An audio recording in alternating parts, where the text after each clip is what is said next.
Welcome to Rainbows Are Circles, a podcast exploring human potential and everyday wonder. What possibilities open up for us when we explore life with optimism, curiosity, and an open mind?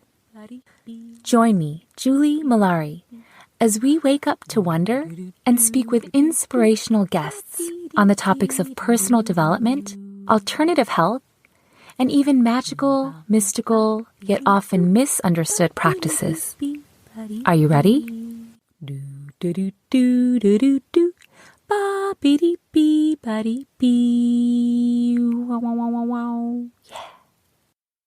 Welcome everyone to this episode of Rainbows Are Circles. I know it has been a minute since my last episode. The last few months have been a lot of internal work, I took a workshop about developing intuition, and I started a program that's called Soul Purpose Activation, which has been such an amazing and healing and supportive group of about 13 people. It's really a journey about exploring the parts of ourselves that need healing and exploring, what our purpose is here in this world, what wants to come through us, what is our soul's desire.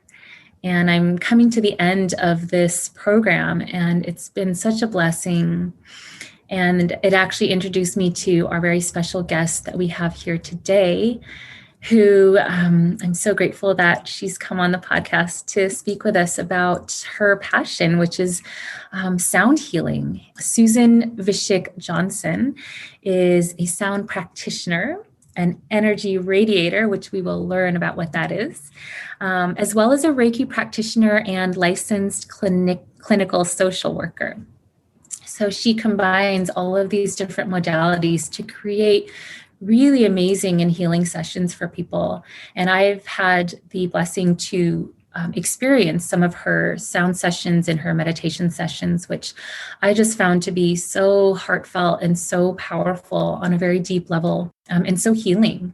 I'm really happy to have her on the show today to share with us everything that she wants to share and knows about sound healing and how this can benefit our lives.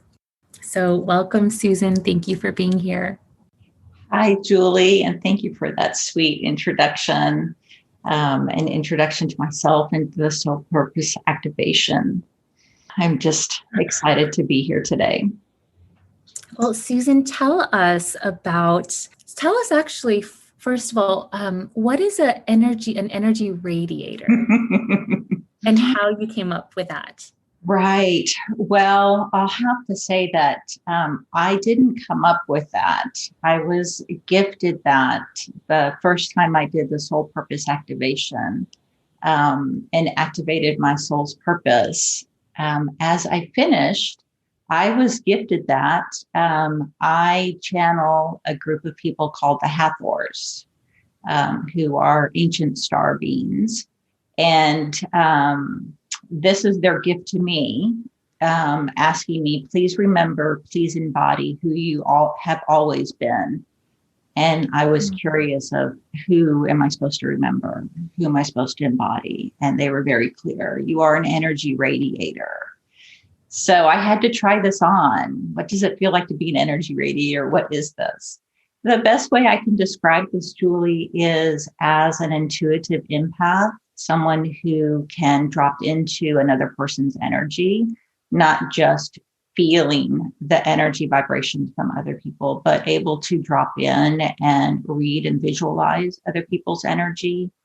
And being a Reiki master, being able to work with energy, shift energy, create space for energy to flow. So that's my best description of an energy radiator, is I am someone who can drop into energy and read energy and shift energy. And I can do this when we're in the room together or when we're on Zoom together, or if you're on the other side of the world. So. Wow. So can you sense my energy now? always the question. It's kind of like, this is my rule of thumb. So I'm also a psychotherapist. And so sometimes when people say, oh, can you tell me this thing? Do you know this thing about me? And so I practice not having, I practice putting the screen down so that I can simply be in conversation with you. And you don't feel like I'm kind of peeking in on something. But you've had the experience when we've been on sound bath together, that this energy does come through and give me messages about you. So at this moment, I have the screen down so you and I can just enjoy each other's company. Okay, got it. And just a question about that. When you are sensing people's energy, does it come through as words, or is it colors or visuals, or how do you experience that? All of the above. So sometimes it's the energy of your chakra, which carries different colors, carries different emotions. And other times I will see words or experiences. And other times it's messages from your guides or your ancestors or your ancient ones. So all of the above. Okay. Thank you. Mm-hmm. I'm always curious about how people, because I know it comes through differently for different people. So I always am curious about that. And sometimes most of the times, I don't know exactly what it means. I am more just the communicator, and it's our shared co-created space, that it's the energy you bring. And then my ability to drop into that and sharing that with you is when the messages or the energy becomes pretty clear. So, Susan, tell us how you became interested in sound healing and, what sound healing means to you. Sure. Well, I've always been drawn to the magic and the power of sound since I was little, just through music and having that experience. I think that everybody has with music, of how it can trigger emotions and activate feelings. And if we want to have a certain mood, we'll turn on certain kinds of music. But shortly after my father passed, my mom and I were on retreat with some of her friends. And there were 2 sound therapists at the retreat center. And so I took a couple of their classes. And after one particular class, they invited us kind of to the ballroom. So I'm curious what's happening here. So my friend and I, who is a total skeptic of everything mindful and meditation, although she keeps going on retreat with us, we went and we had this experience. And so the sound practitioner said, well, why don't I place a bowl on your head and you can experience the sounds and the vibrations? And Julie, I was so skeptical. I was so skeptical that I got on my phone and I was on Amazon Googling, well, maybe I'll buy this little bowl and see, but I don't really think anything. But my skeptical friend decided to have a bowl put on her head. And she was pretty amazed by this. And I thought, well, if she's amazed, let me try it. So the sound practitioner actually put this bowl on my head, upside down, like this. And she struck it once, Julie, and this energy started flying across my forehead. And she struck it a second time, and it was like bolts of lightning, energy just shifting and moving. She struck it a third time, and the vibration was just throughout my entire body. And we stopped. We let the vibrations just continue to move through, because the bowls will continue vibrating as long as your system needs it to vibrate. So by the time we finished, she took the bowl off my head, Julie. I had tears coming down my face. And she said, well, how was that, Susan? And I said, what was that? And I was just in tears. I had this release of emotions, release of energy. I had space created, and I just felt light and clear. And I just turned to her and said, I don't think that I can separate myself from this bowl. And she said, well, just take it with you and keep it with you for the rest of the retreat. And when you're finished on your way out, you can drop it at the front, or if you want to purchase it, you can purchase it. So yeah, this was the very first bowl. And it's not a surprise that this is an A bowl, which is a third eye bowl. It's tuned to the third eye. So there I was, third eye bowl on my head, and my third eye is just vibrating and releasing and opening.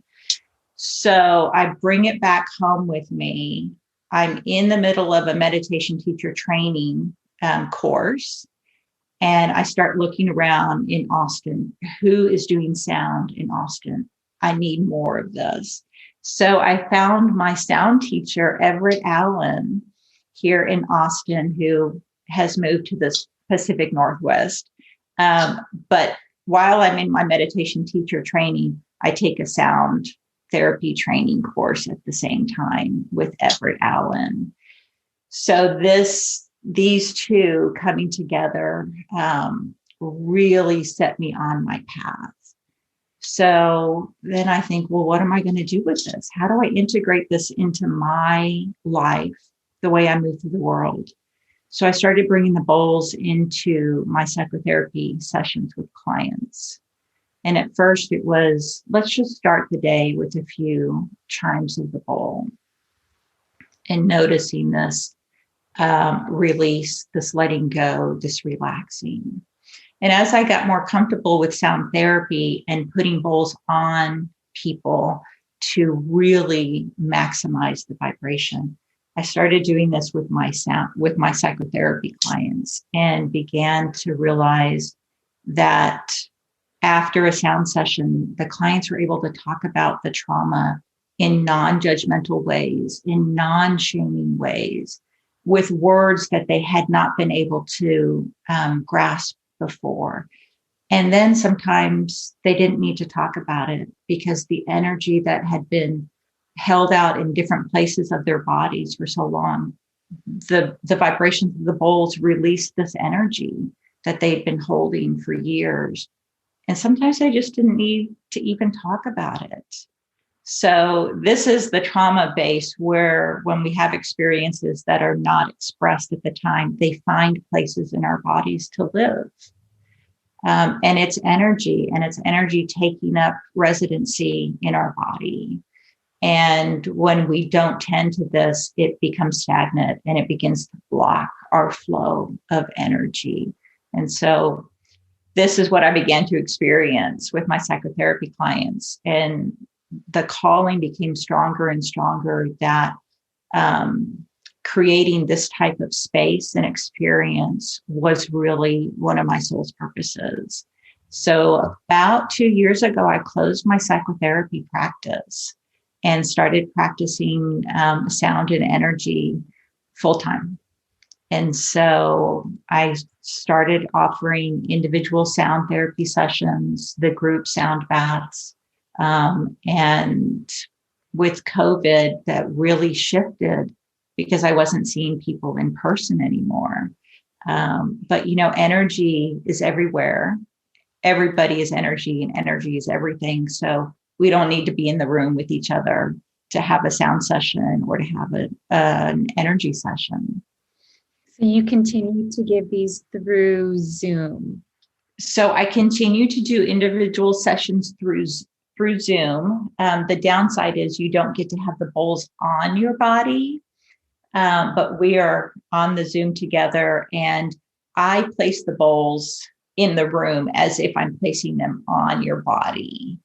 And this is the mystical magic of these bowls is that I can be in my room and you can be in your room. I'm playing the bowls and you're having the sound experience as if you were in the room and the bowls were placed on your body. So over Zoom, and some people, Julie, we're not even getting on Zoom anymore. We just tune in. I send a text. I'm dropping in now, and I play the bowls as if you were in the room with me. So it's energy. Wow, that is so cool. There are so many questions I have about that. So you mentioned, when we have these experiences, let's say we experience a trauma, that energy, if we don't process that trauma, it lives in the body. And with the sound of the bowls and sound healing, we can help to move and release that energy so that it's not living with us, and that helps us to heal. Is that correct? Okay. Yes. And how do you know, well, first of all, how do the different bowls correspond to different areas of the body? Like, how do you know which bowl to use? So there's two parts to that, Julie. One is in the sound therapy world, when we're talking about the metal Tibetan bowls, we'll say that we have a set of bowls. And so a set would be 7 bowls, and each bowl is tuned to the chakra. And this is not a deliberate thing that the artisans do when they're crafting the bowls. This is that magical part of the Tibetan bowls.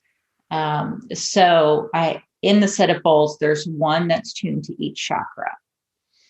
So we can say, if you want to work on your root chakra and grounding, then we'll concentrate on the root bowl. And so I can place the bowls at each chakra, each energy center. But it's also about intention, Julie. And so I don't say I just have one bowl with me today. Maybe I just have the heart bowl with me. But the intention is to work on your root chakra. And so when we send that intention out, that intention is received. So if I only have a heart bowl and I work on the chakra, then that's the energy center that we will give our attention to. And also, you may have experienced when we're in a group session, Julie, everybody hears the same bowls being played, but everybody is experiencing that energy in different parts of their body, which again is the magic of the bowls. The bowls have a way of moving through your body, moving through every cell of your body, every organ of your body. And you can imagine this wave of energy from the bowls, and it's moving through. And what it's doing is looking for those areas of blocked energy. And it wants to gently come up against it, gently encouraging that to move on. And that creates space for you to continue to receive energy and everything that you are needing in that moment. I have one bowl, and I'm not actually sure which chakra it's attuned to, but you're saying that if I send the intention of having it affect like a certain chakra, then it will affect that certain chakra. Mm-hmm. If there is a bowl for each chakra, though, will the effect be a little bit stronger if you are actually using the bowl that's assigned to that chakra? Well, I don't know that there's a hard and fast. I think that there's a group of people that will say yes and only use the bowl for that chakra, and another group of people that will say it really is about the intention. And I tend to fall into this group. I think it will intensify the experience if you're using that specific bowl that's tuned to that specific chakra. But intention is just as important as the bowl that you're using. And then placing the bowls on around you, or as we do lately through Zoom, the vibrations of the bowls, the sounds of the bowls are moving through. In the science world, this part is called cymatics, Julie, which is when we can see sound, those vibrations of sound. You might even Google, there's some great YouTube videos of sand on a plate, a big metal plate, and they vibrate with sound. And those sands always fan out into a beautiful mandala, always into a beautiful mandala. So imagine every cell of your body is vibrating into a beautiful mandala for exactly what you need in that moment. Oh my gosh. That's amazing. Is that something that anybody can try, like if they have a bowl? You can try it with a bowl. Some of the videos, they use the bow from a violin. So anything that makes a vibration. But yeah, anybody with a bowl can try it, Julie. And there are some apps that you can find out where your bowl is tuned, what chakra it is tuned to, some tuner apps. Are the bowls your favorite form of creating sound, or do you use other instruments or tools as well? So my favorite is the metal Tibetan bowls. I also use crystal singing bowls, and the set that I have is tuned to each chakra. I have a couple gongs. I think you can see one over my shoulder, and koshi chimes. I have a set of koshi chimes that I really enjoy because they are tuned to the elements, so fire and air and water. So I like using those as well. And one of my newest passions now is getting into drumming. So let that collection begin. And when I play, Julie, I have a sense, but I allow the energy of whoever I'm going to work with that day, or the group I'm going to work with. I allow that energy to find me before, so that is the energy and the intuition that's guiding which bowl needs to be played for this person in this moment. So I have kind of a skeletal plan of how I begin a sound session. And then I allow the energy and my intuition to guide which bowls, where I'm placing the bowls, or in a group session, the order that the bowls are going to be played. Okay. So, and I'm assuming that because you're an energy radiator, you're able to tune in to that intuition and to know what is needed for that session or for that particular person. Right. So that is my intention when I'm getting ready to work with someone, is calling in their energy and asking for that energy to guide me. So as the energy radiator, being able to read that energy, where is it stuck? Where is it moving? The bowls also will guide me. The bowls play differently on each person.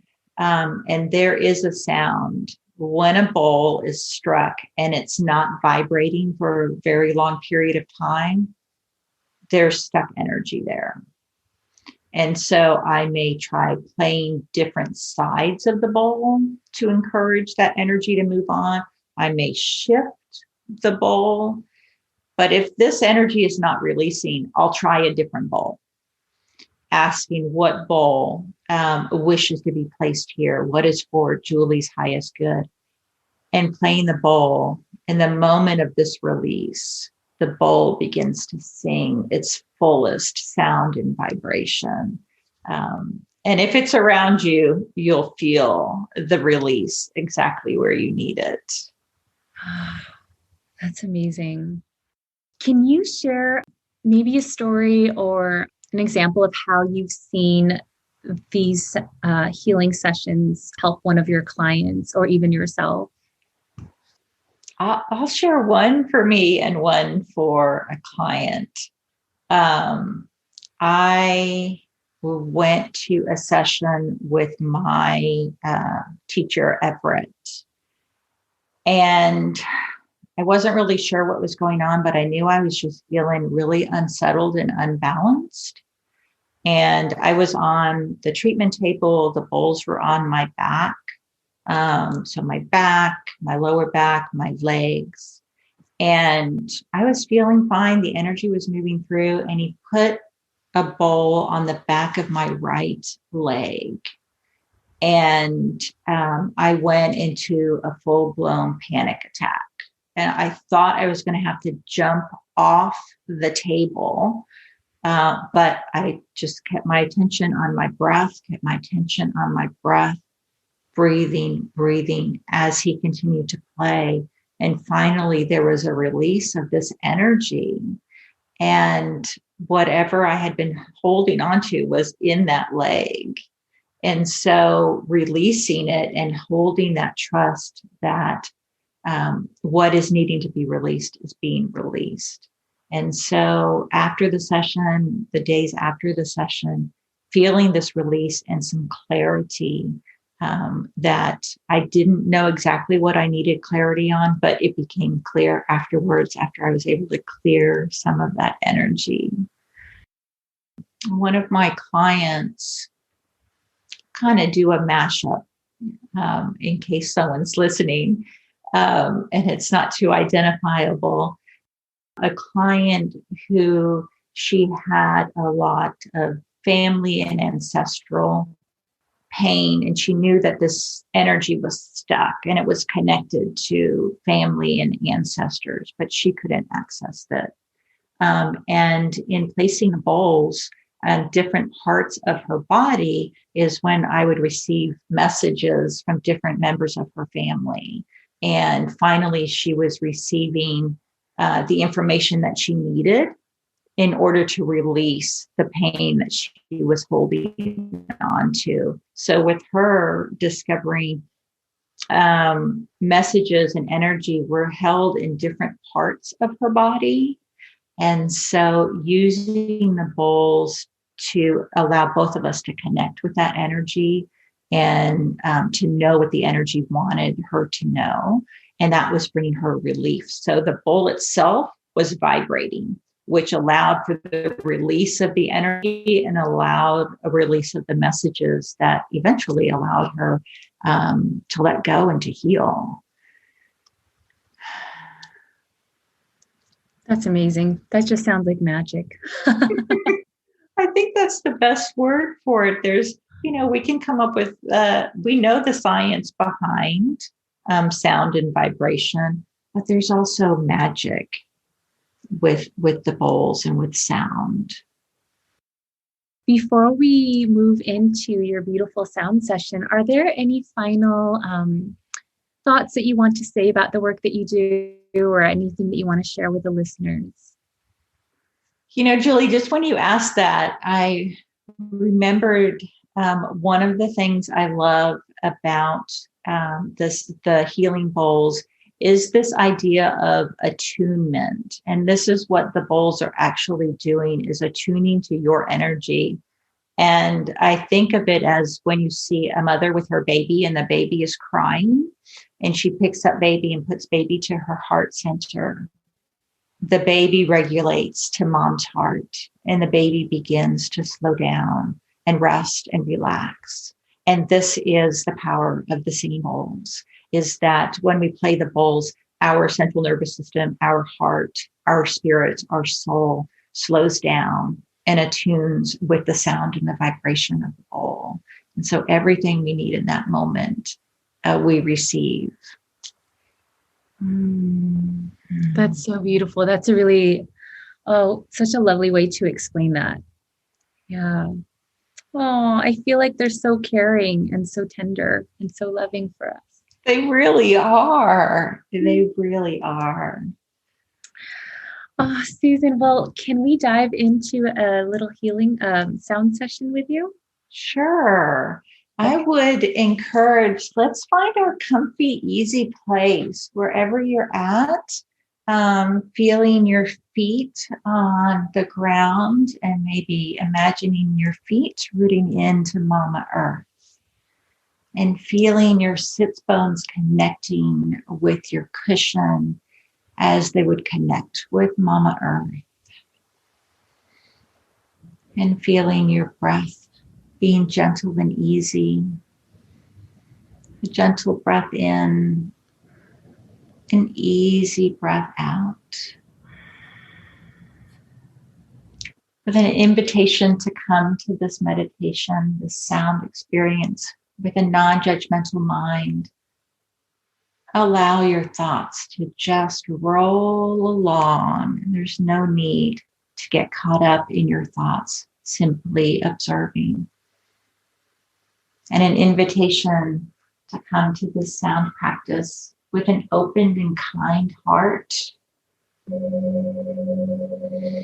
Whatever arises, love that.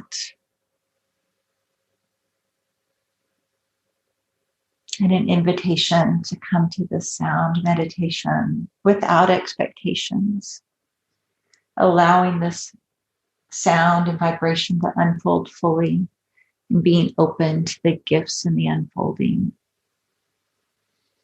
And allowing your breath to be gentle and easy with an awareness of hearing sounds, feeling vibrations in all parts of your body, simply observing, witnessing, and allowing the sounds and energy to move through you and around you.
And allow yourself to be here for a few breaths, allowing the sounds and the vibrations to continue to move through you, shifting, creating space for you to receive.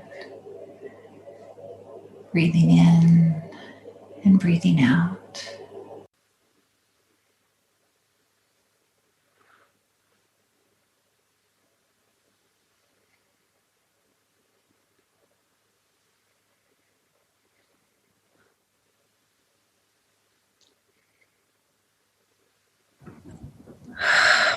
Oh my goodness.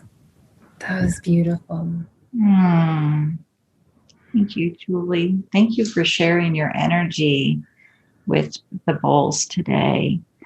I don't know that I made that really abundantly clear, but it's a co-created space with the bowls. It's me, it's you, and the bowls. And so everybody's energy contributes to the sounds and the vibrations. So thank you for sharing your energy today. Thank you. I love that idea too, that we're all sort of connected and we're all one. And it's not just the bowls doing this to us. We are also in flow and in connection with the bowls, and we're all sort of creating this together. And I think it's such a beautiful way of just thinking about life and this world in general. We're not just these little individuals doing one thing to each other. We're all co-creating our experiences in our world. And this is, you and I just now sharing this space and sharing our energy and the whole's energy. So we just radiated and shifted energy, not just for ourselves, but that is radiating out. So when each one of us shifts our energy, we have put healing energy into the world. And so people we don't even know are receiving those vibrations right now.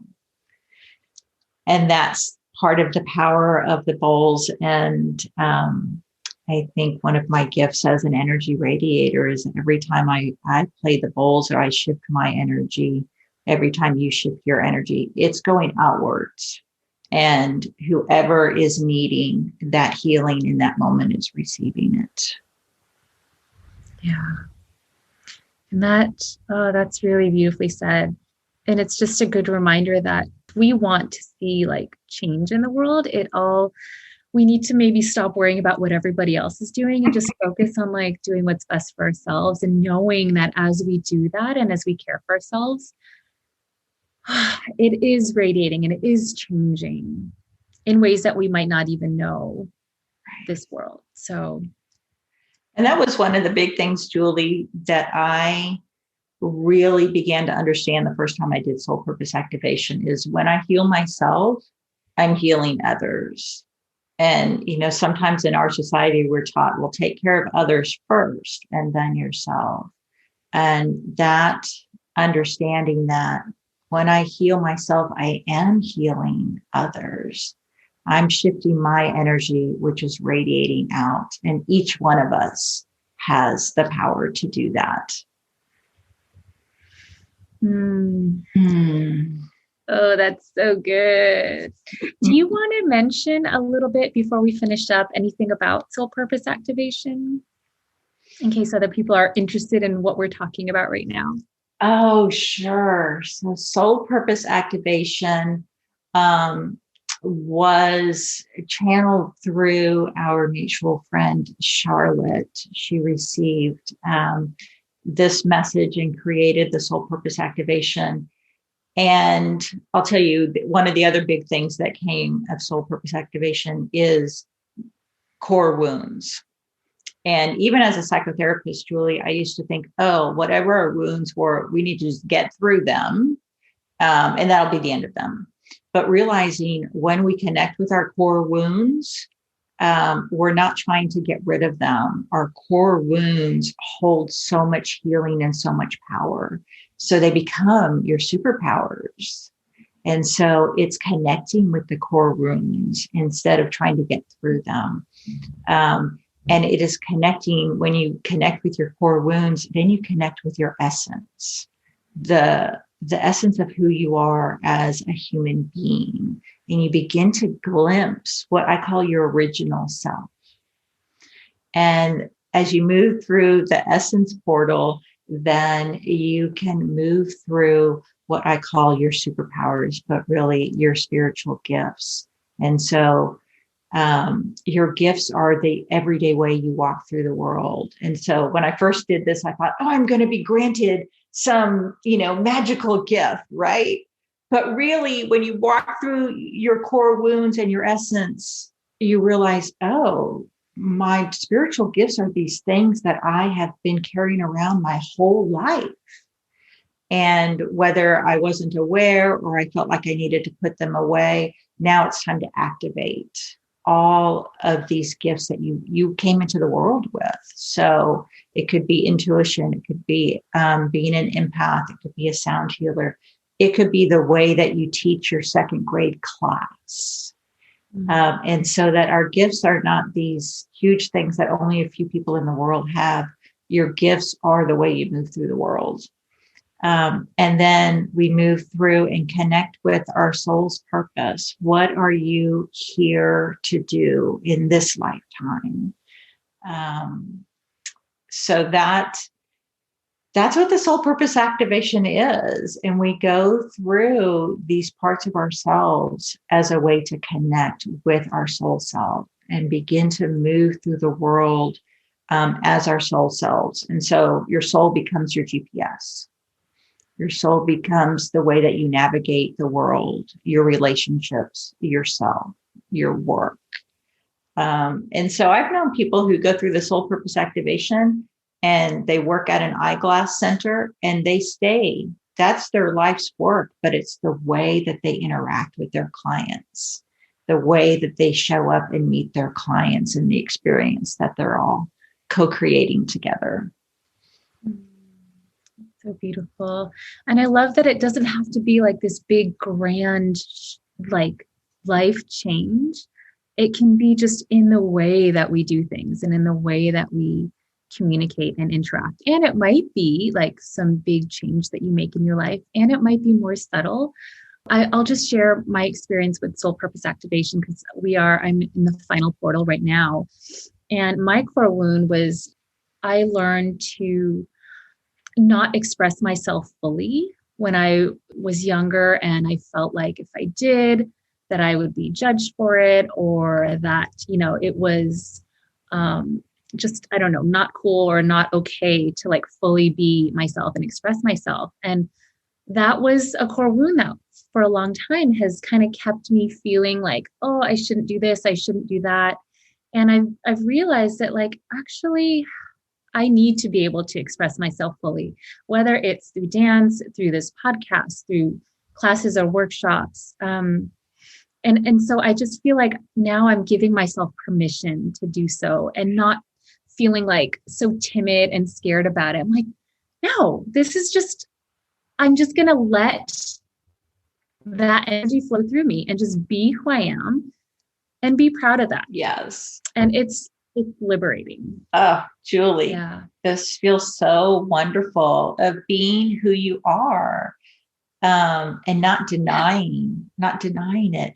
I had a real similar experience, Julie, of growing up feeling like being an intuitive empath, not having the words, but knowing I was connecting with other people's energy. I felt so out of place. I didn't understand it. And I felt like there was nobody else who understood this. And so I felt like I had to hide it and keep it a secret. So I had been doing a couple programs before I came into the soul purpose activation. And I realized, oh my gosh, I'm a psychotherapist. I'm really good at it. But I also use a lot of intuition. And I was hiding that part of my work from my clients, from my colleagues. Like it was happening, how you know things or know things that people don't say. But I realized I was hiding this. And once I started doing the soul work, I couldn't hide it anymore. I had to step fully in to that part of my being. And you can tell from my story, once I decided to step into it, I stepped into all of it. I couldn't pick and choose. I kind of have the saying now that if I'm going to ask soul for guidance, I can't pick and choose the guidance. I have to trust whatever the guidance is. I have to trust it, because sometimes soul will say, do this thing. And I'm like, no, I don't want to do that thing. And then I remember, oh, I can't pick and choose the guidance. I'm either all in or I'm all out. So working on trusting those messages, even if I don't understand fully how they're going to unfold at the time, but trusting this is the guidance that I'm receiving and it is for my highest good. Well, Susan, I just wanted to say thank you for coming on the podcast and for sharing everything that you love and know about sound healing. And that was such a beautiful session to experience. And I'm sure the listeners will really enjoy it. So thank you. Julie, this was my honor to share with you and with your community all about sound and vibration and sound healing. Boop, boop, boop, boop, boop, boop, boop, boop, boop. I hope you enjoyed this episode with Susan Vichick-Johnson.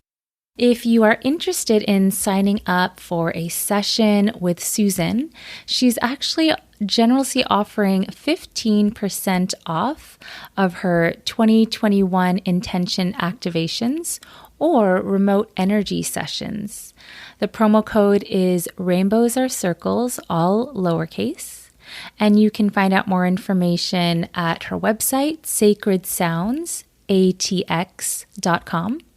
Or you can email her at susan@sv as in Victor, Johnson.com. My Patreon members can access that sound healing session on our Patreon page. If you're interested in becoming a Patreon member, you can go to patreon.com/rainbowsarecircles. Thank you so much for tuning in, everybody. And until next time, have a magical day. Bam, ba bam, bam, ba bam, bam, bam, ba bam, bam, ba bam, bam. Wow, wow, wow, wow, wow. Rainbows are circles, yeah.